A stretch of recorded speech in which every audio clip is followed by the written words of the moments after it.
नमस्कार, मी अमित कोळेकर आणि आपण ऐकत आहात तरुण भारत पॉडकास्ट. मनचिंती ते वैरी न चिंती असे म्हटले जाते. ते खरेच आहे. काही जणांना अनेक चिंता प्रचंड सतावत असतात. त्याची शारीरिक लक्षणेही दिसू लागतात. चिंता तेवढ्यापुरतीच मर्यादित न राहता ती विकार होते आणि प्रश्न निर्माण होतो. त्यावर निश्चितपणे मात करून योग्य त्या उपचाराने चिंतेची चिंता दूर करता येते. आजचा आपला विषय आहे मनचिंती ते वैरी न चिंती. बाहेर पैसा, पद, प्रतिष्ठा आणि समूहाचे बळ उपयोगी पडत असले तरी आत मात्र एकच बल कामी येते, ते म्हणजे मनोबल.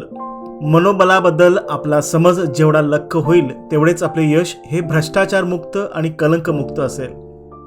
सध्या आपल्या आजूबाजूला नोकरी, व्यवसायात असे एक ना अनेक प्रकारचे तुफान अनेक वेळा पाहावयास मिळत असतात. प्रामाणिक लोकांनी आपले मनोबल वाढविण्यासाठी सतत प्रयत्न करायला हवेत. भ्रष्ट व गुन्हेगारी स्वभावाचे लोकच प्रामाणिक लोकांपेक्षा जास्त साहसी, निर्ढावलेले आणि निर्लज्जपणे वावरताना दिसतात. हे लोक नेहमीच आपल्या दुष्ट प्रवृत्तीचा गैरवापर करत असतात. मात्र प्रामाणिक लोक नेहमीच असे करू शकत नाहीत.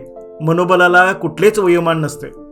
मनोबलाला संबंध मनाशी आहे, हे तर उघडच आहे.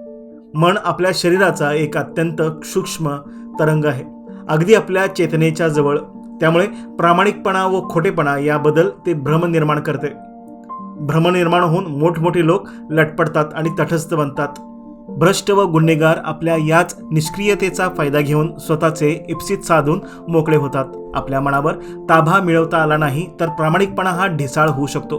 त्यामुळे मनातील उत्साह अगदी स्मशान वैराग्यासारखा भासू लागतो. एकंदरीत अशा परिस्थितीत मनाच्या आजारावर डॉक्टरांच्या सल्ल्यानुसार उपचार घेणं केव्हाही योग्य. त्याची गरज भासत नसेल तर आत्मचिंतन करून पाहावे. उत्तर नक्कीच सापडेल आणि मनावर लक्ष केंद्रित करून मन ताब्यात ठेवू शकाल. त्यामुळे आपल्या विचारांना योग्य ती गती मिळेल. निरर्थक चिंता दूर होऊन मनाचे स्वास्थ्य निरोगी बनते. जीवन चिंतामुक्त होऊन ते जगण्यास मदत मिळते. मित्रांनो, कशी वाटली आजची कथा? आवडल्यास आपल्या जवळच्या माणसाला जरूर शेअर करा.